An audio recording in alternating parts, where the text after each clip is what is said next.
عليكم حبايبي، شلونكم؟ ان شاء الله بخير. هاي اليوم هنا راح اسوي لنا برياني حبايب قلبي. جبت منقحته التمة،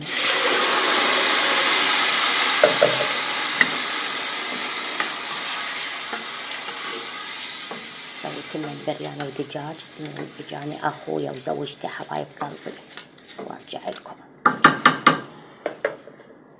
هاي هنا أنا حليت طبعا بهارات مال برياني ودارسين،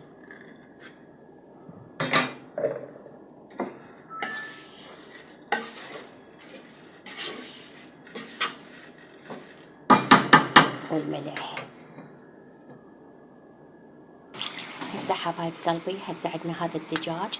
طبعا أول مرة أنا يعني فورته ونظفته الدجاج وخليت بهارات وكاري شوية وبصرة وملح، وارجع لكم حبايبي.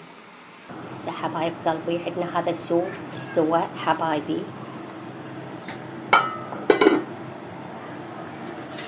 هذا عندي هنا البرياني هم صار يخبل حبايب قلبي.